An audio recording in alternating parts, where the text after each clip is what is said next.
Hello students and I welcome you again in this channel of economics। ਤਾਂ ਅੱਜ ਦਾ ਜਿਹੜਾ ਆਪਣਾ ਟੌਪਿਕ ਹੈ ਉਹ ਆਪਾਂ ਜਿਹੜਾ ਪਿਛਲੇ ਲੈਕਚਰ ਦੇ ਵਿੱਚ ਕੀਤਾ ਸੀ ਉਹਨੂੰ ਹੀ ਅੱਗੇ ਆਪਾਂ ਕੰਟੀਨਿਊ ਕਰਨ ਵਾਲੇ ਆ। ਲਾਸਟ ਲੈਕਚਰ ਦੇ ਵਿੱਚ ਆਪਾਂ ਗੱਲ ਕੀਤੀ ਸੀ ਵੀ ਇੱਕ ਅਰਥ ਵਿਵਸਥਾ ਦੀਆਂ ਕੇਂਦਰੀ ਸਮੱਸਿਆਵਾਂ ਕਿਹੜੀਆਂ-ਕਿਹੜੀਆਂ ਹੁੰਦੀਆਂ ਨੇ। ਉਹਦੇ ਚ ਆਪਾਂ ਇਹ ਗੱਲ ਕੀਤੀ ਸੀ ਵੀ ਇੱਕ ਅਰਥ ਵਿਵਸਥਾ ਦੀਆਂ ਸਮੱਸਿਆਵਾਂ ਤੇ ਉਹਦੀਆਂ ਕੇਂਦਰੀ ਸਮੱਸਿਆਵਾਂ ਦੇ ਵਿੱਚ ਬਹੁਤ ਫਰਕ ਹੈ। ਹਰੇਕ ਅਰਥ ਵਿਵਸਥਾ ਦੀਆਂ ਜਿਹੜੀਆਂ ਸਮੱਸਿਆਵਾਂ ਨੇ ਉਹ ਅਲੱਗ-ਅਲੱਗ ਹੋ ਸਕਦੀਆਂ ਨੇ। ਜਿਵੇਂ ਆਪਾਂ ਐਗਜ਼ਾਮਪਲ ਲਈ ਸੀ ਵੀ ਕਿਸੇ ਅਰਥ ਵਿਵਸਥਾ ਦੇ ਵਿੱਚ ਗਰੀਬੀ ਹੋ ਸਕਦੀ ਹੈ ਤਾਂ ਹੋ ਸਕਦਾ ਹੈ ਕਿਸੇ ਦੂਜੀ ਅਰਥ ਵਿਵਸਥਾ ਦੇ ਵਿੱਚ ਗਰੀਬੀ ਨਾ ਹੋਵੇ। ਇੱਕ ਵਿੱਚ ਬੇਰੁਜ਼ਗਾਰੀ ਹੋ ਸਕਦੀ ਹੈ, ਦੂਜੇ 'ਚ ਨਾ ਹੋਵੇ। ਇੱਕ ਵਿੱਚ ਮਹਿੰਗਾਈ ਹੋ ਸਕਦੀ ਹੈ, ਦੂਜੇ ਵਿੱਚ ਨਾ ਹੋਵੇ। ਇੱਕ ਵਾਸਤੇ ਜਿਹੜੀ ਜਨਸੰਖਿਆ ਹੈ ਉਹ ਇੱਕ ਸਮੱਸਿਆ ਹੋ ਸਕਦੀ ਹੈ, ਪਰ ਹੋ ਸਕਦਾ ਹੈ ਦੂਜੇ ਦੇਸ਼ ਵਾਸਤੇ ਜਾਂ ਦੂਜੀ ਅਰਥ ਵਿਵਸਥਾ ਵਾਸਤੇ ਜਨਸੰਖਿਆ ਜਿਹੜੀ ਹੈ ਉਹ ਸਮੱਸਿਆ ਨਾ ਹੋਵੇ।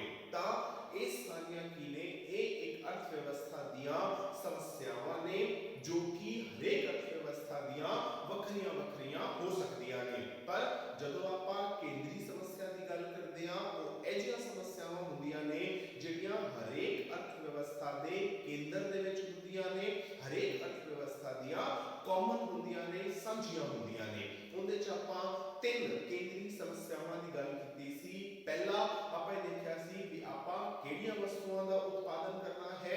ਉਹਦੇ ਚ ਆਪਾਂ ਦੇਖਿਆ ਵੀ ਆਪਾਂ ਜਾਂ ਤਾਂ ਉਪਭੋਗਤਾ ਵਸਤੂਆਂ ਬਣਾ ਸਕਦੇ ਹਾਂ ਜਾਂ ਆਪਾਂ ਪੂੰਜੀ ਵਸਤੂਆਂ ਬਣਾ ਸਕਦੇ ਹਾਂ। ਪਰ ਨਾਲ ਦੇ ਨਾਲ ਮੈਂ ਇਹ ਵੀ ਗੱਲ ਕਹੀ ਸੀ ਵੀ ਦੋਨਾਂ ਦੇ ਵਿੱਚ ਆਈਦਰ ਔਰ ਦਾ ਆਪਸ਼ਨ ਨਹੀਂ ਹੈ। ਇਹ ਨਹੀਂ ਹੈਗਾ ਵੀ ਸਾਰੇ ਦੇ ਸਾਰੇ ਸਾਧਨ ਜਿਹੜੇ ਨੇ ਉਹ ਆਪਾਂ ਪੂੰਜੀ ਵਸਤੂਆਂ ਤੇ ਲਾ ਦਈਏ ਜਾਂ ਸਾਰੇ ਦੇ ਸਾਰੇ ਸਾਧਨ ਜਿਹੜੇ ਨੇ ਉਹ ਆਪਾਂ ਉਪਭੋਗਤਾ ਵਸਤੂਆਂ ਤੇ ਲਾ ਦਈਏ। ਇਹਨਾਂ ਦੇ ਨਾਲ ਆਪਾਂ ਨੂੰ ਇਹ ਵੀ ਦੇਖਣਾ ਪਏਗਾ ਵੀ ਅਗਰ ਆਪਾਂ ਉਪਭੋਗਤਾ ਵਸਤੂਆਂ ਤੇ ਪੂੰਜੀ ਵਸਤੂਆਂ ਬਣਾਉਣੀਆਂ ਨੇ ਤਾਂ ਆਪਾਂ ਉਪਭੋਗਤਾ ਵਸਤੂਆਂ ਕਿੰਨੀਆਂ ਬਣਾਉਣੀਆਂ ਨੇ ਤੇ ਆਪਾਂ ਪੂੰਜੀ ਵਸਤੂਆਂ ਕਿੰਨੀਆਂ ਬਣਾਉਣੀਆਂ ਨੇ। ਨੰਬਰ 2 ਆਪਾਂ ਇਹ ਦੇਖਿਆ ਵੀ ਆਪਾਂ ਉਤਪਾਦਨ ਜਿਹੜਾ ਹੈ ਉਹ ਕਿਵੇਂ ਕਰਨਾ ਹੈ। ਕਿਵੇਂ ਦਾ ਮਤਲਬ ਜਿਹੜਾ ਹੈ ਉਹ ਉਤਪਾਦਨ ਕਰਨ ਲਈ ਵਰਤੀ ਜਾਣ ਵਾਲੀ ਜਿਹੜੀ ਟੈਕਨੀਕ ਹੈ ਉਹਦੇ ਨਾਲ ਹੈ ਵੀ ਆਪਾਂ ਕਿਰਤ ਪ੍ਰਧਾਨ ਤਕਨੀਕ ਲਗਾਣੀ ਹੈ ਜਾਂ ਪੂੰਜੀ ਪ੍ਰਧਾਨ ਤਕਨੀਕ ਲਗਾਣੀ ਹੈ। ਕਿਰਤ ਪ੍ਰਧਾਨ ਤਕਨੀਕ ਮਤਲਬ ਉਹਦੇ ਚ ਕੀ ਹੋਏਗਾ, ਜਿਹੜੀ ਕਿਰਤ ਹੈ ਯਾਨੀ ਕਿ ਮਜ਼ਦੂਰ ਜਿਹੜਾ ਹੈ ਉਹ ਪ੍ਰਧਾਨ ਹੋਏਗਾ, ਮੇਨ ਹੋਏਗਾ। ਇਹ ਨਹੀਂ ਹੈ ਵੀ ਖਾਲੀ ਮਜ਼ਦੂਰ ਹੀ ਹੋਏਗਾ, ਉਹਦੇ ਵਿੱਚ ਮਸ਼ੀਨਾਂ ਵੀ ਕੰਮ ਕਰਨਗੀਆਂ, ਮਜ਼ਦੂਰ ਵੀ ਕੰਮ ਕਰਨਗੇ, ਪਰ ਜ਼ਿਆਦਾ ਕੰਮ ਜਿਹੜਾ ਹੈ ਉਹ ਮਜ਼ਦੂਰਾਂ ਕੋਲ ਕਰਾਇਆ ਜਾਏਗਾ।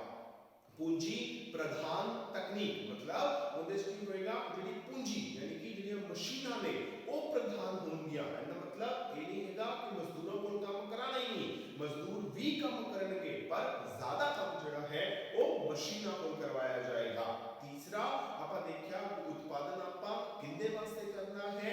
ਕਿੰਦੇ ਵਾਸਤੇ ਕਰਨਾ ਮਤਲਬ ਆਪਾਂ ਦੇਖਿਆ ਵੀ ਆਪਾਂ ਗਰੀਬਾਂ ਵਾਸਤੇ ਉਤਪਾਦਨ ਕਰ ਸਕਦੇ ਹਾਂ, ਮੱਧ ਵਰਗੀਆਂ ਵਾਸਤੇ ਕਰ ਸਕਦੇ ਹਾਂ ਜਾਂ ਅਮੀਰਾਂ ਵਾਸਤੇ ਕਰ ਸਕਦੇ ਹਾਂ। ਉਹਦੇ ਚ ਆਪਾਂ ਇਹ ਗੱਲ ਕੀਤੀ ਵੀ ਆਮ ਤੌਰ ਤੇ ਇਹ ਕਿਹਾ ਜਾਂਦਾ ਹੈ ਵੀ ਉਤਪਾਦਨ ਕਿਸ ਦੇ ਲਈ ਕੀਤਾ ਜਾਵੇ। ਇਸ ਸਮੱਸਿਆ ਦਾ ਸੰਬੰਧ ਜਿਹੜਾ ਹੈ ਉਹ ਵੰਡ ਦੀ ਸਮੱਸਿਆ ਦੇ ਨਾਲ ਹੈ। ਕਿਵੇਂ ਹੈ ਉਹ ਆਪਾਂ ਪ੍ਰੂਫ ਕੀਤਾ ਸੀ ਵੀ ਜੇ ਤਾਂ ਅਮੀਰਾਂ ਲਈ ਵਸਤੂਆਂ ਬਣਨਗੀਆਂ ਕੀ ਹੋਏਗਾ, ਜ਼ਿਆਦਾ ਹਿੱਸਾ ਜਿਹੜਾ ਹੈ ਉਹ ਕਿਹਨੂੰ ਮਿਲੇਗਾ, ਉਹ ਲਾਭ ਦੇ ਤੌਰ ਤੇ ਜਾਏਗਾ। ਕਿਉਂਕਿ ਅਮੀਰਾਂ ਦੀਆਂ ਵਸਤੂਆਂ ਮਹਿੰਗੀਆਂ ਹੁੰਦੀਆਂ ਨੇ, ਜ਼ਿਆਦਾਤਰ ਪੈਸਾ ਕੌਣ ਲੈ ਜਾਏਗਾ, ਜਿਹੜਾ ਉਦਮ ਕਰਤਾ ਹੈ ਉਹ ਲਾਭ ਦੇ ਤੌਰ ਤੇ ਲੈ ਜਾਏਗਾ। ਜਿਹੜੀਆਂ ਗਰੀਬਾਂ ਦੀਆਂ ਵਸਤੂਆਂ ਨੇ ਉਹ ਕੀ ਹੁੰਦੀਆਂ ਨੇ, ਸਸਤੀਆਂ ਹੁੰਦੀਆਂ ਨੇ, ਉਹਨਾਂ 'ਚ ਇੰਨਾ ਲਾਭ ਨਹੀਂ ਮਿਲਦਾ ਤਾਂ ਕੀ ਹੋਏਗਾ, ਜ਼ਿਆਦਾਤਰ ਹਿੱਸਾ ਜਿਹੜਾ ਹੈ ਉਹ ਉਤਪਾਦਨ ਦੇ ਬਾਕੀ ਤਿੰਨ ਸਾਧਨਾਂ ਨੂੰ ਜਿਹੜਾ ਹੈ ਉਹ ਮਿਲ ਜਾਇਆ ਕਰਦਾ ਹੈ। ਆਪਾਂ ਅੱਜ ਇਸੇ ਤੀਜੀ ਸਮੱਸਿਆ ਨੂੰ ਜਿਹੜਾ ਹੈ ਉਹ ਥੋੜਾ ਹੋਰ ਡਿਟੇਲ ਦੇ ਵਿੱਚ ਦੇਖਦੇ ਹਾਂ। ਇਹ ਕਿਹਾ ਜਾਂਦਾ ਹੈ ਕਿ ਜਦੋਂ ਆਪਾਂ ਇਹ ਦੇਖਦੇ ਹਾਂ ਕਿ ਉਤਪਾਦਨ ਕਿਸ ਦੇ ਲਈ ਕੀਤਾ ਜਾਵੇ ਤਾਂ ਇਹਦੇ ਵਿੱਚ ਕੀ ਹੁੰਦਾ ਹੈ, ਉਹ ਕਹਿੰਦੇ ਜਿਹੜਾ ਵਟਾਂਦਰਾ ਹੈ ਜਾਂ ਜਿਹੜੀ ਵੰਡ ਹੈ ਉਹ ਦੋ ਤਰ੍ਹਾਂ ਦੀ ਹੁੰਦੀ ਹੈ। ਇੱਕ ਵੰਡ ਜਿਹੜੀ ਹੈ ਉਹਨੂੰ ਆਪਾਂ ਕਹਿੰਦੇ ਆ ਕਾਰਜਕਾਰੀ ਵਟਾਂਦਰਾ। ਜਿਹੜਾ ਦੂਸਰਾ ਵਟਾਂਦਰਾ ਹੁੰਦਾ ਹੈ ਉਹਨੂੰ ਆਪਾਂ ਕਹਿੰਦੇ ਆ ਵਿਅਕਤੀਗਤ ਵਟਾਂਦਰਾ। ਮਤਲਬ ਜਿਹੜਾ ਵਟਾਂਦਰਾ ਹੈ ਉਹ ਕਿੰਨੀ ਤਰ੍ਹਾਂ ਦਾ ਹੋਏਗਾ, ਉਹ ਦੋ ਤਰ੍ਹਾਂ ਦਾ ਹੋਏਗਾ। ਇੱਕ ਹੋਏਗਾ ਕਾਰਜਕਾਰੀ ਵਟਾਂਦਰਾ, ਇੱਕ ਹੋਏਗਾ ਵਿਅਕਤੀਗਤ ਵਟਾਂਦਰਾ। ਆਮ ਤੌਰ ਤੇ ਇਹਨਾਂ ਦੋ ਤਰ੍ਹਾਂ ਦੇ ਵਟਾਂਦਰਿਆਂ ਨੂੰ ਸਮਝਣ ਦੇ ਵਿੱਚ ਜਿਹੜੀ ਹੈ ਉਹ ਮੁਸ਼ਕਿਲ ਆ ਜਾਂਦੀ ਹੈ। ਆਪਾਂ ਕੋਸ਼ਿਸ਼ ਕਰਾਂਗੇ। ਹੁਣ ਆਪਾਂ ਸਿੰਪਲ ਜੋ ਚੀਜ਼ ਯਾਦ ਰੱਖਣੀ ਹੈ ਉਹ ਇਹ ਹੈ ਕਿ ਵਟਾਂਦਰਾ ਕੀ ਚੀਜ਼ ਹੁੰਦਾ ਹੈ।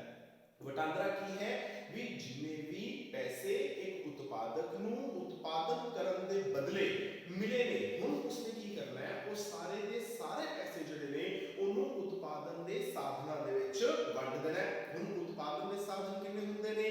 ਚਾਰ। ਕਿਹੜੇ ਕਿਹੜੇ? ਭੂਮੀ ਹੈ, ਪੂੰਜੀ ਹੈ, ਮਜ਼ਦੂਰ ਹੈ ਤੇ ਉਦਮ ਹੈ। ਹੁਣ ਉਹਨਾਂ ਚਾਰਾਂ ਦੇ ਵਿੱਚ ਕੀ ਕਰਨਾ ਹੈ, ਜੋ ਪੈਸਾ ਆਇਆ ਉਹਨੂੰ ਕੀ ਕਰਨਾ ਹੈ, ਵੰਡਣਾ ਹੈ। ਤਾਂ ਉਹਨੂੰ ਹੀ ਆਪਾਂ ਕੀ ਕਵਾਂਗੇ, ਵੰਡ ਕਹਿ ਸਕਦੇ ਹਾਂ ਜਾਂ ਆਪਾਂ ਵਟਾਂਦਰਾ ਕਹਿ ਸਕਦੇ ਹਾਂ। ਹੁਣ ਕਿਹੜੇ ਸਾਧਨ ਨੂੰ ਕਿੰਨੇ ਪੈਸੇ ਦੇਣੇ ਨੇ, ਇਹ ਆਪਣੇ ਸਾਹਮਣੇ ਇਹਦੀ ਇੱਕ ਸਮੱਸਿਆ ਆਏਗੀ ਜਿਹਨੂੰ ਹੀ ਆਪਾਂ ਵਟਾਂਦਰੇ ਦੀ ਸਮੱਸਿਆ ਜਾਂ ਆਪਾਂ ਵੰਡ ਦੀ ਸਮੱਸਿਆ ਕਹਿ ਦਿੰਦੇ ਹਾਂ।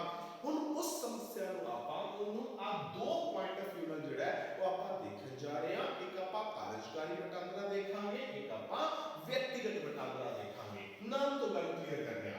ਕਾਰਜਕਾਰੀ, ਕਾਰਜ ਕੀ ਹੁੰਦਾ ਹੈ? ਕੰਮ, यानी कार्य मतलब मुताबिक, काम मुताबिक वटांदरा, यानी ਇਹਦੇ ਚ ਆਪਾਂ ਕੀ ਕਰਾਂਗੇ, ਜਿੰਨੇ ਵੀ ਪੈਸੇ ਇੱਕ ਉਤਪਾਦਕ ਨੂੰ ਮਿਲਣਗੇ ਕਿਸ ਕਰਕੇ, ਜਦੋਂ ਉਹ ਆਪਣਾ ਉਤਪਾਦਨ ਬਾਜ਼ਾਰ ਦੇ ਵਿੱਚ ਵੇਚੇਗਾ, ਉਹ ਸਾਰੇ ਪੈਸੇ ਨੂੰ ਉਹ ਉਤਪਾਦਨ ਦੇ ਸਾਧਨਾਂ ਦੇ ਵਿੱਚ ਵੰਡੇਗਾ।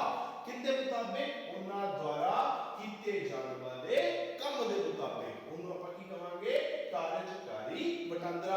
ਕਿਵੇਂ ਉਹਨੇ ਕਾਰਜਕਾਰੀ ਵਟਾਂਦਰਾ ਕਿਵੇਂ ਹੋਏਗਾ, ਇਸ ਚੀਜ਼ ਨੂੰ ਦੇਖਦੇ ਹਾਂ। ਆਪਾਂ ਇਹ ਲੈ ਲੈਂਦੇ ਹਾਂ ਵੀ ਉਤਪਾਦਨ ਦੇ ਆਪਣੇ ਕੋਲ ਚਾਰ ਸਾਧਨ ਜਿਹੜੇ ਨੇ ਉਹ ਮੌਜੂਦ ਨੇ। ਹੁਣ ਕਿਹੜੇ ਕਿਹੜੇ ਨੇ? ਉਹ ਹੈਗੇ ਨੇ ਭੂਮੀ ਯਾਨੀ ਕਿ ਜ਼ਮੀਨ, ਪੂੰਜੀ, ਉਸ ਤੋਂ ਬਾਅਦ ਮਜ਼ਦੂਰ ਤੇ ਲਾਸਟ ਹੈ ਆਪਣੇ ਕੋਲ ਉਦਮ। यानी ਹੁਣ ਕਾਰਜਕਾਰੀ ਵਟਾਂਦਰੇ ਚ ਕੀ ਹੋਏਗਾ, ਜਿੰਨੇ ਪੈਸੇ ਆਏ ਉਹ ਇਹਨਾਂ ਦੇ ਵਿੱਚ ਇਹਨਾਂ ਦੇ ਕੰਮ ਦੇ ਮੁਤਾਬਿਕ ਵੰਡੇ ਜਾਣਗੇ। ਯਾਨੀ ਜ਼ਮੀਨ ਦਾ ਜਿਹੜਾ ਕੰਮ ਹੈ ਉਹਦੇ ਬਦਲੇ ਕੀ ਮਿਲੇਗਾ, ਲਗਾਨ। ਪੂੰਜੀ ਦੇ ਬਦਲੇ ਕੀ ਮਿਲਦਾ ਹੈ, ਵਿਆਜ। ਮਜ਼ਦੂਰ ਨੂੰ ਕੀ ਮਿਲਦੀ ਹੈ, ਮਜ਼ਦੂਰੀ।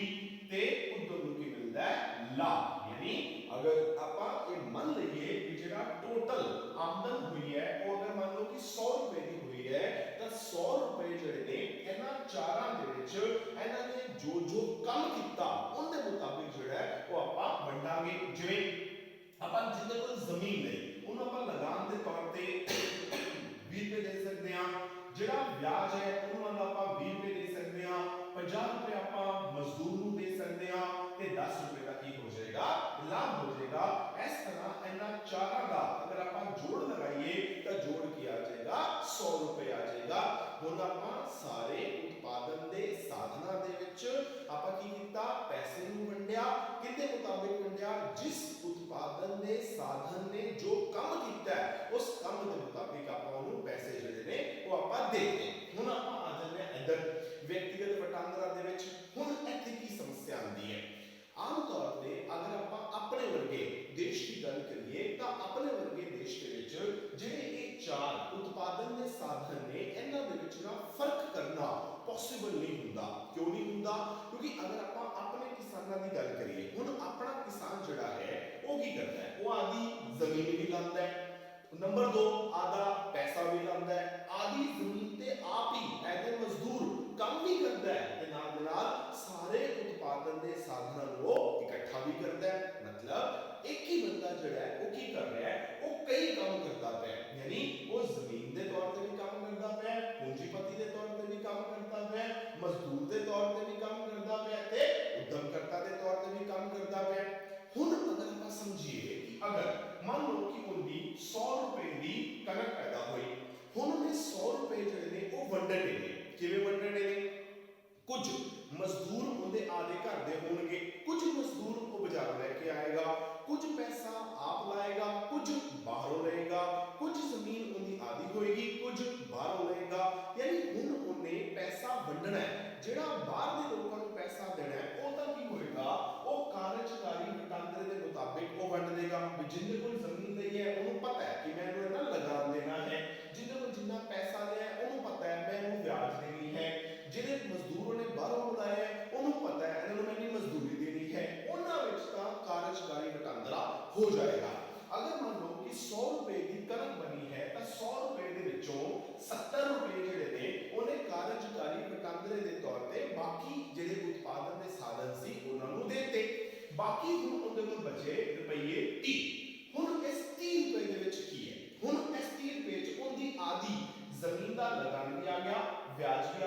ਮਜ਼ਦੂਰੀ ਵੀ ਆ ਗਈ ਤੇ ਲਾਭ ਵੀ ਆ ਗਿਆ।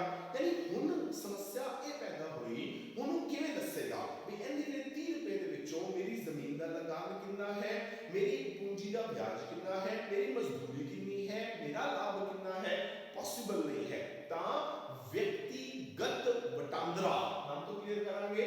ਹੁਣ ਜੋ ਵਟਾਂਦਰਾ ਹੋਏਗਾ ਉਹ ਕਾਰਜਕਾਰੀ ਨਹੀਂ ਹੈਗਾ, ਕੰਮ ਦੇ ਮੁਤਾਬਿਕ ਨਹੀਂ ਹੈਗਾ। ਹੁਣ ਕੀ ਹੋਏਗਾ, ਵਿਅਕਤੀ ਦੇ ਮੁਤਾਬਿਕ ਹੋਏਗਾ, ਬੰਦੇ ਦੇ ਮੁਤਾਬਿਕ ਹੋਏਗਾ। ਮਤਲਬ ਹੁਣ ਆਪਾਂ ਜੋ ਪੈਸੇ ਦੇਵਾਂਗੇ ਉਹ ਬੰਦਾ ਵੇਖ ਕੇ ਦੇਵਾਂਗੇ। ਆਪਾਂ ਇਹ ਨਹੀਂ ਵੇਖਣਾ ਵੀ ਉਹਦੇ ਵਿੱਚ ਉਹਦਾ ਲਗਾਨ ਕਿੰਨਾ ਹੈ, ਵਿਆਜ ਕਿੰਨੀ ਹੈ, ਮਜ਼ਦੂਰੀ ਕਿੰਨੀ ਹੈ, ਲਾਭ ਕਿੰਨਾ ਹੈ। ਆਪਾਂ ਇੱਕ ਬੰਦੇ ਨੂੰ ਇੱਕ ਲਮਸਮ ਅਮਾਉਂਟ ਦੇ ਦਿਆਂਗੇ ਕਿ ਆ ਤੇਰੇ ਹਿੱਸੇ ਆਂਦਾ ਪਿਆ, ਇਹਦੇ ਵਿੱਚ ਹੁਣ ਤੇਰਾ ਲਗਾਨ ਵੀ ਆ ਗਿਆ, ਵਿਆਜ ਵੀ ਆ ਗਿਆ, ਮਜ਼ਦੂਰੀ ਵੀ ਆ ਗਈ, ਲਾਭ ਵੀ ਆ ਗਿਆ, ਸਾਰਾ ਕੁਝ ਇਕੱਠਾ ਆ ਗਿਆ। ਉਹਨੂੰ ਆਪਾਂ ਕੀ ਕਹਾਂਗੇ, ਵਿਅਕਤੀਗਤ ਵਟਾਂਦਰਾ ਜਿਹੜਾ ਉਹ ਆਪਾਂ ਕਹਿ ਦਿਆਂਗੇ। ਹੁਣ ਕਈ ਕਿਤਾਬਾਂ ਇਹ ਲਿਖਦੀਆਂ ਨੇ ਵੀ ਜਿਹੜੀ ਇਹ ਸਮੱਸਿਆ ਹੈ ਇਹਦਾ ਸੰਬੰਧ ਜਿਹੜਾ ਹੈ ਉਹ ਆਮਦਨ ਤੇ ਧਨ ਦੀ ਵੰਡ ਜਿਹੜੀ ਹੈ ਉਹਦੀ ਅਸਮਾਨਤਾ ਦੇ ਨਾਲ ਹੈ। ਮਤਲਬ ਜੋ ਆਮਦਨ ਵੰਡੀ ਜਾ ਰਹੀ ਹੈ ਉਹ ਕੀ ਹੈ, ਉਹ ਸਮਾਨ ਨਹੀਂ ਹੈ, ਬਰਾਬਰ ਨਹੀਂ ਹੈ। ਕਿਉਂ ਨਹੀਂ ਹੈ? ਇਸ ਦਾ ਆਨਸਰ ਆਪਾਂ ਪਹਿਲਾਂ ਹੀ ਦੇ ਚੁੱਕੇ ਹਾਂ ਵੀ ਜਦੋਂ ਅਮੀਰਾਂ ਵਾਸਤੇ ਚੀਜ਼ਾਂ ਬਣਨਗੀਆਂ ਤਾਂ ਜ਼ਿਆਦਾ ਹਿੱਸਾ ਕੌਣ ਲੈ ਜਾਏਗਾ, ਜਿਹੜੇ ਲਾਭਕਰਤਾ ਨੇ ਉਹ ਲੈ ਜਾਣਗੇ। ਯਾਨੀ ਮਜ਼ਦੂਰਾਂ ਨੂੰ ਪੈਸਾ ਘੱਟ ਮਿਲੇਗਾ। ਜੇ ਗਰੀਬਾਂ ਵਾਸਤੇ ਚੀਜ਼ਾਂ ਬਣਦੀਆਂ ਪਈਆਂ ਨੇ ਫਿਰ ਕੀ ਹੋਏਗਾ, ਮਜ਼ਦੂਰਾਂ ਦਾ ਹਿੱਸਾ ਜ਼ਿਆਦਾ ਹੋਏਗਾ। ਮਤਲਬ ਜੋ ਪੈਸਾ ਵੰਡਿਆ ਜਾਏਗਾ, ਜੋ ਵੰਡ ਕੀਤੀ ਜਾਏਗੀ, ਜ਼ਰੂਰੀ ਨਹੀਂ ਹੈਗਾ ਵੀ ਵੰਡ ਸਾਰਿਆਂ ਦੇ ਵਿੱਚ ਬਰਾਬਰ ਕੀਤੀ ਜਾਵੇ। ਇਹ ਵੰਡ ਜਿਹੜੀ ਹੈ ਇਹਦੇ ਵਿੱਚ ਅਸਮਾਨਤਾ ਵੇਖਣ ਨੂੰ ਮਿਲ ਸਕਦੀ ਹੈ। ਮਤਲਬ ਇਹ ਵੰਡ ਜਿਹੜੀ ਹੈ ਉਹ ਬਿਨਾਂ ਬਰਾਬਰ ਕੀਤੇ ਵੀ ਜਿਹੜੀ ਹੈ ਉਹ ਕੀਤੀ ਜਾ ਸਕਦੀ ਹੈ। ਤਾਂ ਇਹ ਤਿੰਨ ਜਿਹੜੀਆਂ ਨੇ ਉਹ ਅਰਥ ਵਿਵਸਥਾ ਦੀਆਂ ਮੇਨ ਕੇਂਦਰੀ ਸਮੱਸਿਆਵਾਂ ਨੇ। ਉਤਪਾਦਨ ਕਿਹੜੀਆਂ ਵਸਤੂਆਂ ਦਾ ਕਰਨਾ ਹੈ ਤੇ ਕਿੰਨੀ ਮਾਤਰਾ ਵਿੱਚ ਕਰਨਾ ਹੈ, ਕਿਵੇਂ ਕਰਨਾ ਹੈ ਤੇ ਕਿਸ ਦੇ ਲਈ ਕਰਨਾ ਹੈ। ਅਗਰ ਆਪਾਂ ਥੋੜਾ ਜਿਹਾ ਇਹਦਾ ਐਕਸਟੈਂਡਡ ਵਰਜ਼ਨ ਲੈ ਲਈਏ, ਯਾਨੀ ਕਹਿਣ ਦਾ ਮਤਲਬ ਕੀ ਹੈ ਕਿ ਥੋੜਾ ਜਿਹਾ ਨੂੰ ਵਿਸਥਾਰ ਦੇ ਵਿੱਚ ਦੇਖੀਏ ਤਾਂ ਆਪਣੇ ਕੋਲ ਦੋ ਕੇਂਦਰੀ ਸਮੱਸਿਆਵਾਂ ਜਿਹੜੀਆਂ ਨੇ ਉਹ ਹੋਰ ਆ ਜਾਂਦੀਆਂ ਨੇ। ਉਹ ਦੋ ਕੇਂਦਰੀ ਸਮੱਸਿਆਵਾਂ ਕਿਹੜੀਆਂ ਨੇ? ਨੰਬਰ 4 ਤੇ ਜਿਹੜੀ ਕੇਂਦਰੀ ਸਮੱਸਿਆ ਆਉਂਦੀ ਹੈ ਉਹ ਹੈ ਵੀ ਜਿਹੜੇ ਵੀ ਸਾਧਨ ਨੇ, ਸਾਧਨਾਂ ਦਾ ਵਿਕਾਸ ਕਿਵੇਂ ਹੋਵੇ। ਇਹ ਵੀ ਆਪਣੇ ਸਾਹਮਣੇ ਇੱਕ ਸਮੱਸਿਆ ਹੈ। ਹੁਣ ਇਹ ਸਮੱਸਿਆ ਕਿਵੇਂ ਆਉਂਦੀ ਹੈ? ਆਪਾਂ ਆਪਣੇ ਪਿਛਲੇ ਲੈਕਚਰ ਦੇ ਵਿੱਚ ਇਹ ਗੱਲ ਕੀਤੀ ਸੀ ਵੀ ਕੋਈ ਵੀ ਦੇਸ਼ ਜਿਹੜਾ ਹੈ ਉਹਨੂੰ ਆਪਾਂ ਪੂਰਨ ਤੌਰ ਤੇ ਵਿਕਸਿਤ ਨਹੀਂ ਕਹਿ ਸਕਦੇ। ਆਪਾਂ ਕਹਿੰਦੇ ਆ ਵੀ ਅਮਰੀਕਾ ਇੱਕ ਵਿਕਸਿਤ ਦੇਸ਼ ਹੈ ਜਾਂ ਹੋਰ ਜਿਹੜੇ ਕੈਨੇਡਾ ਹੈ ਉਹ ਇੱਕ ਵਿਕਸਿਤ ਦੇਸ਼ ਹੈ, ਇੰਗਲੈਂਡ ਇੱਕ ਵਿਕਸਿਤ ਦੇਸ਼ ਹੈ। ਅਗਰ ਉਹ ਅੱਜ ਵਿਕਸਿਤ ਨੇ ਤਾਂ ਅੱਜ ਤੋਂ ਅਗਰ ਮੈਂ 50 ਸਾਲ ਬਾਅਦ ਉਹਨਾਂ ਨੂੰ ਬੁਲਾ ਤਾਂ ਉਦੋਂ ਕੀ ਹੋਣਗੇ? ਆਪਾਂ ਇਹ ਕਹਿ ਦਾਂਗੇ ਕਿ 50 ਸਾਲ ਬਾਅਦ ਵੀ ਉਹ ਵਿਕਸਿਤ ਹੀ ਨੇ, ਪਰ 50 ਸਾਲ ਬਾਅਦ ਦਾ ਵਿਕਾਸ ਦਾ ਪੱਧਰ ਤੇ ਅੱਜ ਦੇ ਵਿਕਾਸ ਦਾ ਪੱਧਰ ਜ਼ਮੀਨ ਆਸਮਾਨ ਦਾ ਫਰਕ ਹੋਏਗਾ। ਯਾਨੀ ਉਹ ਇਹ ਕਹਿਣਗੇ 50 ਸਾਲ ਬਾਅਦ ਆਪਣੇ ਆਪ ਨੂੰ ਕਿ ਲੋ ਜੀ 50 ਸਾਲ ਪਹਿਲਾਂ ਤਾਂ ਅਸੀਂ ਇੰਨੇ ਵਿਕਸਿਤ ਨਹੀਂ ਹੁੰਦੇ ਸੀ। ਮਤਲਬ ਜਿਹੜਾ ਵਿਕਾਸ ਹੈ ਉਹ ਇੱਕ ਕਦੇ ਵੀ ਨਾ ਖਤਮ ਹੋਣ ਵਾਲੀ ਪ੍ਰਕਿਰਿਆ ਹੈ। ਵਿਕਾਸ ਹਮੇਸ਼ਾ ਚੱਲਦਾ ਰਹਿੰਦਾ ਹੈ। ਹੁਣ ਆਪਾਂ ਕੀ ਕਰਨਾ ਹੈ? ਆਪਾਂ ਆਪਣੇ ਦੇਸ਼ ਦਾ ਵਿਕਾਸ ਕਰਨਾ ਹੈ। ਉਹਦੇ ਵਾਸਤੇ ਜ਼ਰੂਰਤ ਕਿਸ ਚੀਜ਼ ਦੀ ਹੈ ਵੀ ਆਪਣੇ ਕੋਲ ਜਿਹੜੇ ਸਾਧਨ ਨੇ ਉਹਨਾਂ ਦਾ ਕੀ ਹੋਵੇ, ਵਿਕਾਸ ਹੋਵੇ। ਸਾਧਨ ਜਿਹੜੇ ਨੇ ਉਹ ਪਹਿਲਾਂ ਨਾਲੋਂ ਵਧਣ। ਆਪਾਂ ਦੇਖਦੇ ਹਾਂ ਕਿ ਜਦੋਂ ਆਪਣੀ ਸਰਕਾਰ ਬਜਟ ਬਣਾਉਂਦੀ ਹੈ, ਹਰ ਸਾਲ ਬਜਟ ਦੀ ਜਿਹੜੀ ਮਾਤਰਾ ਹੈ, ਮਤਲਬ ਜੋ ਅਮਾਉਂਟ ਹੈ ਬਜਟ ਦਾ ਉਹ ਵੱਧਦਾ ਜਾਂਦਾ ਹੈ। ਕਿਉਂ ਵੱਧਦਾ ਜਾਂਦਾ ਹੈ? ਕਿਉਂਕਿ ਦਿਨ ਬ ਦਿਨ ਸਰਕਾਰ ਦੇ ਖਰਚੇ ਵੱਧ ਰਹੇ ਨੇ। ਤਾਂ ਸਰਕਾਰ ਉਹਨਾਂ ਖਰਚਿਆਂ ਨੂੰ ਪੂਰਾ ਕਰਨ ਵਾਸਤੇ ਆਮਦਨ ਦਾ ਇੰਤਜ਼ਾਮ ਵੀ ਕਰਨਾ ਜ਼ਰੂਰੀ ਹੋ ਜਾਂਦਾ ਹੈ। ਤਾਂ ਸਰਕਾਰ ਦੀ ਇੱਕ ਕੋਸ਼ਿਸ਼ ਹੈ, ਇੱਕ ਕੇਂਦਰੀ ਸਮੱਸਿਆ ਦੇ ਤੌਰ ਤੇ ਵੀ ਆਪਾਂ ਆਪਣੇ ਸਾਧਨ ਜਿਹੜੇ ਨੇ ਉਹ ਕਿਵੇਂ ਵਧਾਈਏ ਤਾਂ ਕਿ ਆਪਣੇ ਕੋਲ ਸਾਧਨ ਜਿਹੜੇ ਨੇ ਉਹ ਜ਼ਿਆਦਾ ਮਾਤਰਾ ਦੇ ਵਿੱਚ ਆ ਜਾਣ, ਜਿਸ ਕਰਕੇ ਆਪਾਂ ਦੇਸ਼ ਦੇ ਵਿਕਾਸ ਦੇ ਉੱਪਰ ਜ਼ਿਆਦਾ ਮਾਤਰਾ ਦੇ ਵਿੱਚ ਉਹਨਾਂ ਸਾਧਨਾਂ ਨੂੰ ਲਗਾ ਸਕੀਏ ਤੇ ਆਪਣੇ ਦੇਸ਼ ਦਾ ਵਿਕਾਸ ਜਿਹੜਾ ਉਹ ਕਰ ਸਕੀਏ। ਤਾਂ ਇੱਕ ਕੇਂਦਰੀ ਸਮੱਸਿਆ ਹੋਰ ਆ ਜਾਂਦੀ ਹੈ ਜੋ ਸਾਰੇ ਦੇਸ਼ਾਂ ਵਾਸਤੇ ਹੈ। ਉਹ ਕੀ ਹੈ ਵੀ ਉਹਨਾਂ ਨੇ ਆਪਣੇ ਸਾਧਨਾਂ ਦਾ ਵਿਕਾਸ ਕਿਵੇਂ ਕਰਨਾ ਹੈ। ਹੁਣ ਜਿਹੜੇ ਅਲਪ ਵਿਕਸਿਤ ਦੇਸ਼ ਨੇ ਉਹ ਵੀ ਸਾਧਨਾਂ ਦਾ ਵਿਕਾਸ ਕਰਨਾ ਚਾਹੁੰਦੇ ਨੇ, ਜਿਹੜੇ ਵਿਕਾਸਸ਼ੀਲ ਦੇਸ਼ ਨੇ ਉਹ ਵੀ ਸਾਧਨਾਂ ਦਾ ਵਿਕਾਸ ਕਰਨਾ ਚਾਹੁੰਦੇ ਨੇ ਤੇ ਜਿਹੜੇ ਵਿਕਸਿਤ ਦੇਸ਼ ਨੇ ਉਹ ਵੀ ਹੋਰ ਸਾਧਨਾਂ ਦਾ ਵਿਕਾਸ ਕਰਨਾ ਚਾਹੁੰਦੇ ਨੇ ਤਾਂ ਕਿ ਜਿੰਨੇ ਜ਼ਿਆਦਾ ਸਾਧਨ ਉਹ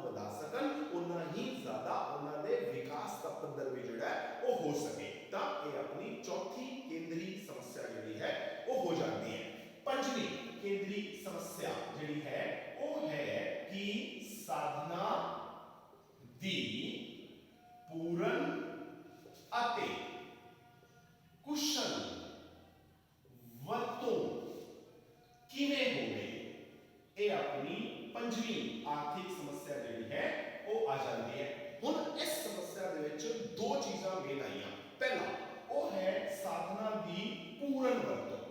ਕਿਸੇ ਵੀ ਦੇਸ਼ ਦਾ ਵਿਕਾਸ ਜਿਹੜਾ ਹੈ ਉਹ ਇਸ ਗੱਲ ਤੇ ਨਿਰਭਰ ਨਹੀਂ ਕਰਦਾ ਵੀ ਉਹਦੇ ਕੋਲ ਕਿੰਨੇ ਸਾਧਨ ਮੌਜੂਦ ਨੇ। ਅਗਰ ਆਪਾਂ ਸਿਰਫ ਸਾਧਨਾਂ ਦੀ ਮਾਤਰਾ ਦੇਖ ਲਈਏ, ਆਪਾਂ ਇਹ ਨਹੀਂ ਕਹਿ ਸਕਦੇ ਗਾਰੰਟੀ ਨਾਲ ਵੀ ਉਸ ਦੇਸ਼ ਦਾ ਵਿਕਾਸ ਹੋ ਹੀ ਜਾਏਗਾ।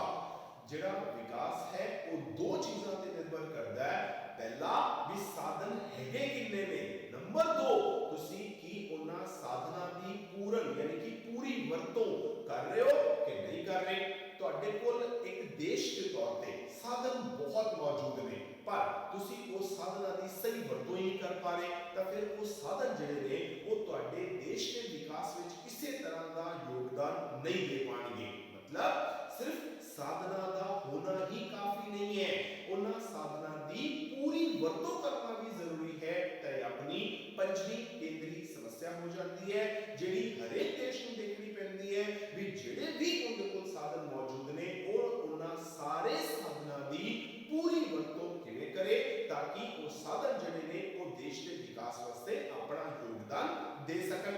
ਹੁਣ ਪੂਰੀ ਵਰਤੋਂ ਦੇ ਨਾਲ ਨਾਲ ਇੱਕ ਸ਼ਬਦ ਹੋਰ ਆਇਆ ਆਪਣੇ ਕੋਲ, ਉਹ ਹੈ ਕੁਸ਼ਲ ਵਰਤੋਂ ਯਾਨੀ ਕਿ ਸਹੀ ਵਰਤੋਂ ਕਰਨੀ। ਤੁਹਾਡੇ ਕੋਲ ਇੱਕ ਦੇਸ਼ ਦੇ ਨਾਤੇ ਜਿੰਨੇ ਸਾਧਨ ਮੌਜੂਦ ਨੇ, ਤੁਸੀਂ ਕੀ ਕੀਤਾ, ਪਹਿਲੀ ਸ਼ਰਤ ਦੇ ਮੁਤਾਬਿਕ ਉਹਨਾਂ ਦੀ ਪੂਰੀ ਵਰਤੋਂ ਕਰਨੀ। ਮਤਲਬ ਜਿੰਨੇ ਤੁਹਾਡੇ ਕੋਲ ਸਾਧਨ ਸੀ ਤੁਸੀਂ ਸਾਰੇ ਦੇ ਸਾਰੇ ਸਾਧਨ ਜਿਹੜੇ ਨੇ ਉਹ ਕੰਮ ਤੇ ਲਾਤੇ, ਪਰ ਫਿਰ ਵੀ ਤੁਸੀਂ ਦੇਖਿਆ ਵੀ ਵਿਕਾਸ ਹਾਲੇ ਵੀ ਨਹੀਂ ਹੋ ਰਿਹਾ। ਅਸਾਂ ਸਾਧਨਾਂ ਦੀ ਪੂਰੀ ਵਰਤੋਂ ਕਰਦੇ ਪਏ ਹਾਂ। ਜਿਹੜੀ ਕੇਂਦਰੀ ਸਮੱਸਿਆ ਸੀ ਸਾਧਨਾਂ ਦੀ ਪੂਰਨ ਵਰਤੋਂ ਹੋਵੇ, ਉਹ ਅਸੀਂ ਸਮੱਸਿਆ ਹੱਲ ਕਰਨੀ ਹੈ। ਜਿੰਨੇ ਸਾਧਨ ਨੇ ਸਾਰੇ ਦੇ ਸਾਰੇ ਸਾਧਨਾਂ ਦੀ ਅਸੀਂ ਪੂਰੀ ਵਰਤੋਂ ਕਰਦੇ ਪਏ ਹਾਂ, ਵਿਕਾਸ ਫਿਰ ਵੀ ਨਹੀਂ ਹੁੰਦਾ ਪਿਆ। ਉਹ ਕਿਉਂ ਨਹੀਂ ਹੁੰਦਾ ਪਿਆ? ਕਿਉਂਕਿ ਤੁਸੀਂ ਉਹਦੀ ਦੂਜੀ ਸ਼ਰਤ ਜਿਹੜੀ ਹੈ ਉਹ ਪੂਰੀ ਨਹੀਂ ਕਰ ਸਕਦੇ। ਉਹ ਉਹਦੇ ਵਿੱਚ ਕੀ ਹੈ? ਉਹ ਕਹਿੰਦੇ ਸਾਧਨਾਂ ਦੀ ਪੂਰੀ ਵਰਤੋਂ ਤਾਂ ਕਰਨੀ ਹੈ, ਨਾਲ ਦੇ ਨਾਲ ਉਹਨਾਂ ਦੀ ਕੁਸ਼ਲ ਯਾਨੀ ਕਿ ਸਹੀ ਵਰਤੋਂ ਵੀ ਕਰਨੀ ਹੈ। ਜਿਵੇਂ ਆਪਾਂ ਇੱਕ ਐਗਜ਼ਾਮਪਲ ਜਿਹੜਾ ਉਹ ਲੈ ਕੇ ਚੱਲਦੇ ਹਾਂ। ਸਪੋਜ਼ ਕਰੋ ਵੀ ਸਾਧਨਾਂ ਦੇ ਨਾਮ ਤੇ ਤੁਹਾਡੇ ਕੋਲ ਕੁੱਲ 500 ਮਜ਼ਦੂਰ ਨੇ, ਯਾਨੀ ਹੁਣ ਜੋ ਤੁਹਾਡਾ ਵਿਕਾਸ ਹੋਏਗਾ ਉਹ ਇਸ 500 ਮਜ਼ਦੂਰਾਂ ਦੇ ਉੱਪਰ ਜਿਹੜਾ ਹੈ ਉਹ ਨਿਰਭਰ ਕਰਦਾ ਹੈ। ਤੁਸੀਂ ਕੀ ਕੀਤਾ, ਪਹਿਲੀ ਸ਼ਰਤ ਪੂਰੀ ਕਰ ਲਈ। 500 ਮਜ਼ਦੂਰ ਸੀ, 500 ਦੇ 500 ਮਜ਼ਦੂਰਾਂ ਨੂੰ ਕੰਮ ਤੇ ਲਾਤਾ, ਯਾਨੀ ਆਪਾਂ ਕਹਾਂਗੇ ਸਾਧਨਾਂ ਦੀ ਪੂਰਨ ਵਰਤੋਂ ਹੋਗੀ। ਪਰ ਹੁਣ ਕੀ ਕੀਤਾ, ਜਿਹੜੇ ਤੁਸੀਂ ਮਜ਼ਦੂਰ ਸੀ ਮੰਨ ਲਓ ਉਹ ਤੁਸੀਂ ਦੋ ਕੰਮਾਂ ਦੇ ਵਿੱਚ ਲਗਾਏ। ਇੱਕ ਮਜ਼ਦੂਰ ਤੁਸੀਂ ਕਾਰ ਬਣਾਉਣ ਤੇ ਲਾਤੇ, ਇੱਕ ਮਜ਼ਦੂਰ ਜਿਹੜੇ ਨੇ ਉਹ ਤੁਸੀਂ ਮੰਨ ਲਓ ਕਿ ਬਾਈਕ ਬਣਾਉਣ ਤੇ ਲਾਤੇ। ਯਾਨੀ ਹੁਣ ਕੁਝ ਮਜ਼ਦੂਰ ਤੁਹਾਡੇ ਕਾਰ ਬਣਾਉਂਦੇ ਪਏ ਨੇ, ਕੁਝ ਮਜ਼ਦੂਰ ਜਿਹੜੇ ਨੇ ਤੁਹਾਡੇ ਬਾਈਕ ਬਣਾਉਂਦੇ ਨੇ। 500 ਮਜ਼ਦੂਰਾਂ ਨੂੰ ਦੋ ਹਿੱਸਿਆਂ ਦੇ ਵਿੱਚ ਵੰਡਤਾ, ਕੁਝ ਕਾਰ ਬਣਾਉਣ ਤੇ ਕੁਝ ਬਾਈਕ ਬਣਾਉਣ ਤੇ। ਪਰ ਕੀਤਾ ਕੀ, ਜਿਹੜੇ ਮਜ਼ਦੂਰਾਂ ਨੂੰ ਕਾਰ ਬਣਾਉਣੀ ਆਉਂਦੀ ਸੀ ਬਹੁਤ ਚੰਗੇ ਤਰੀਕੇ ਨਾਲ, ਉਹਨਾਂ ਨੂੰ ਲਾਤਾ ਬਾਈਕ ਬਣਾਉਣ ਤੇ। ਜਿਹੜੇ ਬੰਦਿਆਂ ਨੂੰ ਬਹੁਤ ਅੱਛੇ ਤਰੀਕੇ ਨਾਲ ਬਾਈਕ ਬਣਾਉਣੀ ਆਉਂਦੀ ਸੀ ਉਹਨੂੰ ਲਾਤਾ ਕਾਰ ਬਣਾਉਣ ਤੇ। ਯਾਨੀ ਆਪਾਂ ਕੀ ਕੀਤਾ, ਸਾਧਨਾਂ ਦੀ ਪੂਰਨ ਵਰਤੋਂ ਤਾਂ ਕੀਤੀ ਪਰ ਸਾਧਨਾਂ ਦੀ ਸਹੀ ਵਰਤੋਂ ਨਹੀਂ ਕੀਤੀ। ਜਿੰਨਾ ਉਤਪਾਦਨ ਇਹ 500 ਬੰਦੇ ਆਪਾਂ ਨੂੰ ਕਰਕੇ ਦੇ ਸਕਦੇ ਸੀ, ਉਹਨਾਂ ਉਤਪਾਦਨ ਉਹ ਕਰਕੇ ਨਹੀਂ ਦੇਣਗੇ। ਇਹ ਐਗਜ਼ਾਮਪਲ ਆਪਾਂ ਬੜੇ ਆਮ ਤੌਰ ਤੇ ਦੇਖਦੇ ਹਾਂ ਵੀ ਇੱਕ ਬੰਦਾ ਜਿਹੜਾ ਕਿ ਫਿਜ਼ਿਕਸ ਲੈਕਚਰਰ ਹੈ, ਮੰਨ ਲਓ ਫਿਜ਼ਿਕਸ ਵਾਲਾ ਅਗਰ ਮੰਨ ਲਓ ਪੰਜਾਬੀ ਪੜ੍ਹਾਏਗਾ, ਮੈਂ ਕਹਾਂਗਾ ਆਪਾਂ ਸਾਧਨਾਂ ਦੀ ਕੀ ਕਰ ਰਹੇ ਹਾਂ, ਕੁਸ਼ਲ ਵਰਤੋਂ ਨਹੀਂ ਕਰ ਰਹੇ। ਕਿਉਂ? ਕਿਉਂਕਿ ਫਿਜ਼ਿਕਸ वाले का काम फिजिक्स पढ़ाना है, अगर वो पंजाबी पढ़ाने तो लगा देता जाएगा, उन्हें क्या तू फिजिक्स नहीं पढ़ानी, तू पंजाबी पढ़ानी है, दोनों पढ़ा चलेगा। एक लेक्चरर है, एक दे एक बंदे ਨੂੰ ਕੰਮ ਤੇ ਲਾਤਾ, ਸਾਧਨਾਂ ਦੀ ਪੂਰਨ ਵਰਤੋਂ ਕਰ ਲਈ, ਪਰ ਕੀ ਆਪਾਂ ਉਹਦੀ ਸਹੀ ਵਰਤੋਂ ਕੀਤੀ? ਉਹਦੀ ਜਿਹੜੀ ਕਾਬਲੀਅਤ ਹੈ ਆਪਾਂ ਉਹਦੀ ਸਹੀ ਵਰਤੋਂ ਨਹੀਂ ਕਰ ਰਹੇ। ਇਹ ਵੀ ਇੱਕ ਕੇਂਦਰੀ ਸਮੱਸਿਆ ਦੇ ਤੌਰ ਤੇ ਆ ਜਾਂਦਾ ਹੈ ਵੀ ਜੋ ਸਾਧਨ ਨੇ ਉਹਨਾਂ ਦੀ ਪੂਰੀ ਵਰਤੋਂ ਤਾਂ ਕਰਨੀ ਹੈ, ਨਾਲ ਆਪਾਂ ਉਹਨਾਂ ਦੀ ਕੁਸ਼ਲ ਤੇ ਸਹੀ ਵਰਤੋਂ ਵੀ ਕਰਨੀ ਹੈ। ਤਾਂ ਇਹ ਪੰਜ ਆਪਣੀਆਂ ਕੇਂਦਰੀ ਸਮੱਸਿਆਵਾਂ ਜਿਹੜੀਆਂ ਨੇ ਉਹ ਆ ਜਾਂਦੀਆਂ ਨੇ। ਹੁਣ ਆਪਾਂ ਇਸ ਚੀਜ਼ ਨੂੰ ਇੱਕ ਹੋਰ ਹਿਸਾਬ ਨਾਲ ਦੇਖਦੇ ਹਾਂ। ਉਹ ਕੀ ਹੈ, ਆਪਾਂ ਤਿੰਨ ਤਰ੍ਹਾਂ ਦੀਆਂ ਅਰਥ ਵਿਵਸਥਾਵਾਂ ਦੀ ਗੱਲ ਕੀਤੀ ਸੀ। ਹੁਣ ਕਿਹੜੀਆਂ ਆਪਾਂ ਇੱਥੇ ਕਰਦੇ ਹਾਂ ਕਿ ਹੁਣ ਆਪਣੇ ਸਾਹਮਣੇ ਕੇਂਦਰੀ ਸਮੱਸਿਆ ਜਿਹੜੀ ਹੈ ਉਹ ਆ ਗਈ। ਹੁਣ ਉਹ ਕੇਂਦਰੀ ਸਮੱਸਿਆ ਜਿਹੜੀ ਹੈ ਉਹ ਸਾਰੀਆਂ ਜਿਹੜੀਆਂ ਨੇ ਪੰਜ ਦੀਆਂ ਪੰਜ ਕੇਂਦਰੀ ਸਮੱਸਿਆਵਾਂ ਨੇ। ਠੀਕ ਹੈ, ਹੁਣ ਆਪਾਂ ਉਹ ਪਹਿਲਾਂ ਤਾਂ लिख लेना है। पहली सी अपनी भी आपां की पैदा करना है अते किन्नी मात्रा विच, ये अपनी पहली केंद्री समस्या सी। दूसरा कि उत्पादन किवें करना है, ये अपनी दूजी केंद्री समस्या सी। फिर उत्पादन किस लई करना है, ये अपनी तीसरी केंद्री समस्या आ गई। फिर साधना दा विकास किवें करना है, ये अपनी चौथी केंद्री समस्या आ गई। फिर साधना दी पूर्ण अते कुशल वरतों किवें करनी है, ये अपनी पंजवीं केंद्री समस्या आ गई। हुण जे ये पंज अपने सामने केंद्री समस्यावां आईयां ने तां हुण इन्हां पंजों केंद्री समस्यावां नूं हल भी करना पएगा, क्योंकि आपां जदों इकोनॉमिक्स एक सब्जेक्ट के तौर पे गल कीती सी, आपां किहा सी भी इकोनॉमिक्स दा जिहड़ा काम है वो सिर्फ समस्यावां गिनाना नहीं है, उन्हां दा हल करना भी है। तां हुण आपां ये देखांगे भी ये पंज केंद्री समस्यावां किवें हल होणगीਆਂ।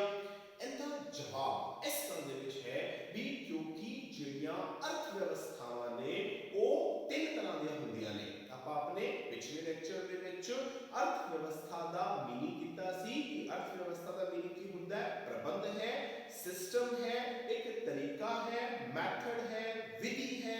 भी अपने अर्थव्यवस्था जिहड़ी है वो की है, वो कोई खेतर नहीं है, वो एक प्रबंध है। ਉਹਦੇ ਚ ਆਪਾਂ ਇਹ ਦੇਖਦੇ ਹਾਂ ਵੀ ਜੋ ਵੀ फैसले लेने की ताकत है वो कौन ले रहा है ते किवें ले रहा है। ਤਾਂ अर्थव्यवस्थावां किन्नी तरह ਦੀਆਂ ਹੁੰਦੀਆਂ ਨੇ, ਆਪਾਂ ਦੇ ਪਹਿਲੇ ਵਾਲੇ ਲੈਕਚਰ ਚ ਦੇਖ ਚੁੱਕੇ ਹਾਂ। ਉਹਨੇ ਤਿੰਨ ਤਰ੍ਹਾਂ ਦੀਆਂ ਉਹ ਕਿਹੜੀਆਂ ਆਪਾਂ ਇੱਥੇ अर्थव्यवस्थावां ਲਿਖਣ ਜਾ ਰਹੇ ਹਾਂ। ਪਹਿਲੀ ਜਿਹੜੀ ਹੈ ਉਹ ਹੁੰਦੀ ਹੈ ਪੂੰਜੀਵਾਦੀ अर्थव्यवस्था, जिन्हें विच सारे दे सारे जिहड़े आर्थिक फैसले ने, आर्थिक फैसले मतलब अर्थव्यवस्था दे नाल संबंधित फैसले कौन लैंदा है, प्राइवेट सेक्टर लैंदा है। सरकार नाम दी जिहड़ी है कोई भी चीज जिहड़ी है वो आर्थिक क्रियावां दे विच दखलअंदाजी नहीं करेगी। नंबर 2, हां एक गल होर याद रखना, मैं क्या भी सरकार आर्थिक क्रियावां दे विच दखलअंदाजी नहीं करेगी। इसका मतलब ये नहीं है कि सरकार है नहीं, बिल्कुल सरकार है, पर सरकार का काम जिहड़ा है वो इन्हां नाल संबंधित नहीं हैगा। मतलब सरकार ये पंजों डिसीजन जिहड़े ने वो नहीं लेगी। हुण सपोज करो भी तुहाडे पूंजीवादी अर्थव्यवस्था है ते उन्हें की करना है, इन्हां सारियां दा हल करना है। तो हुण पूंजीवादी अर्थव्यवस्था इन्हां नूं हल किवें करेगी। पहली समस्या हल किवें होएगी, की पैदा करना है। प्राइवेट लोग किहड़ियां चीज़ां पैदा करनगे, प्राइवेट लोग वो चीज़ां पैदा करनगे जिन्हां दे बदले उन्हां नूं बाजार दे विच ज़्यादा कीमत मिल सके।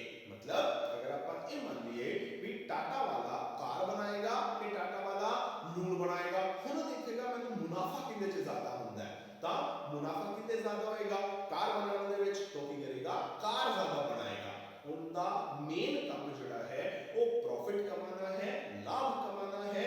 उन्हें ये देखना है जिहड़ियां चीज़ां भी मैं बनावा ते जिन्नी मात्रा विच मैं बनावा उन्नी मात्रा च बनाऊंगा, उन्नियां चीज़ां बनाऊंगा, जिहड़ियां होया वो चीज़ां बनावांगा जिन्हां तो मेरे प्रॉफिट जिहड़े ने वध तो वध हो सकन। उन्हें लोकां दे कल्याण नूं, लोकां दी भलाई नूं बिल्कुल भी ध्यान दे विच जिहड़ा है वो नहीं रखना। उत्पादन किवें करना है, हुण आम तौर पे दिमाग दे विच एक चीज़ आएगी, जो की करेगा वो मशीनां को ज़्यादा काम कराएगा। ऐसा कुछ नहीं है। उनके सामने दो ऑप्शंस ने, किवें करना है मतलब किरत प्रधान के पूंजी प्रधान। उन्हें ये नहीं देखना कि मैं मजदूर ज्यादा लावा कि मैं पूंजी ज्यादा लावा, यानी कि मशीनां ज्यादा लावा।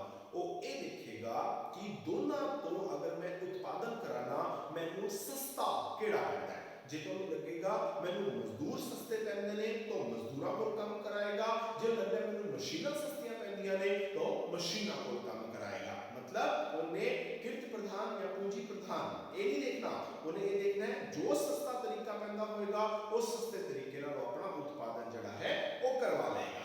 फिर उत्पादन किस दे लिए करना है, ऑब्वियस है अमीरां वास्ते करेगा। साधनां दा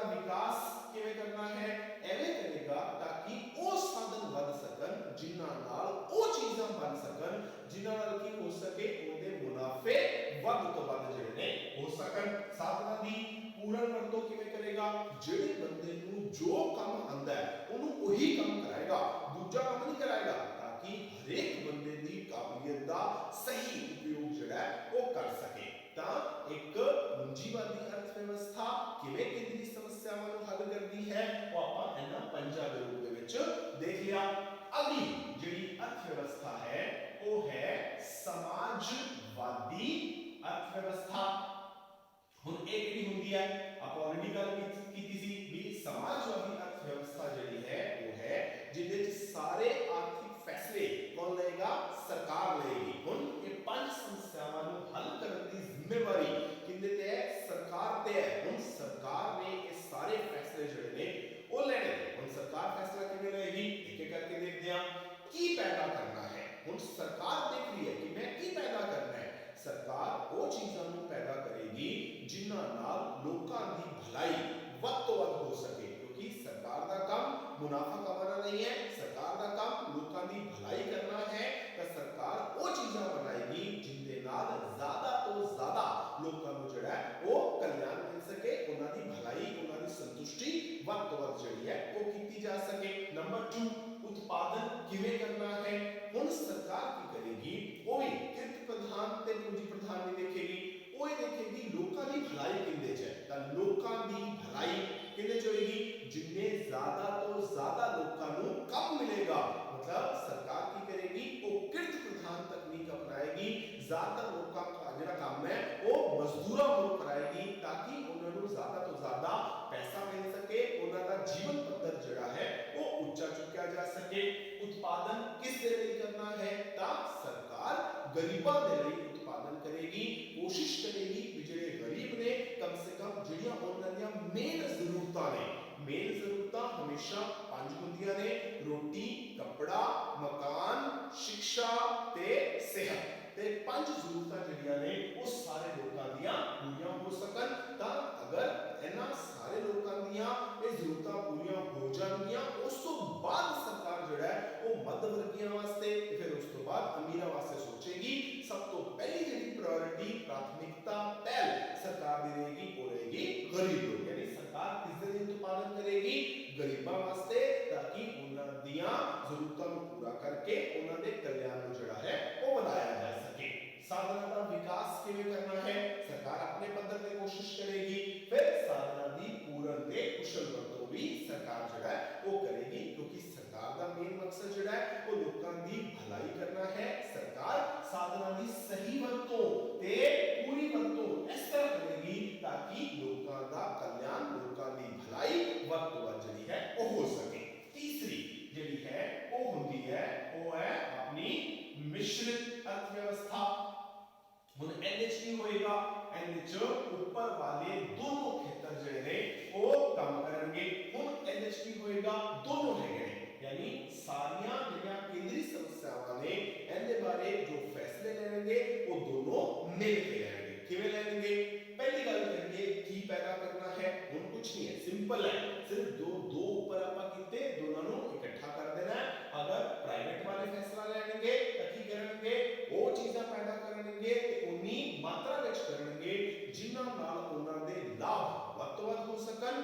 ਸਰਕਾਰ ਫੈਸਲਾ ਲਏਗੀ, ਇਸ ਤਰ੍ਹਾਂ ਲਏਗੀ ਜਿਹੜੀਆਂ ਵਸਤੂਆਂ ਪੈਦਾ ਕਰਨੀਆਂ ਨੇ ਜਿੰਨੀ ਮਾਤਰਾ ਵਿੱਚ ਕਰਨੀਆਂ ਨੇ, ਇਸ ਤਰ੍ਹਾਂ ਫੈਸਲਾ ਲਏਗੀ ਕਿ ਲੋਕਾਂ ਦਾ ਕਲਿਆਣ ਜਿਹੜਾ ਹੈ ਉਹ ਵੱਧ ਤੋਂ ਵੱਧ ਹੋ ਸਕੇ।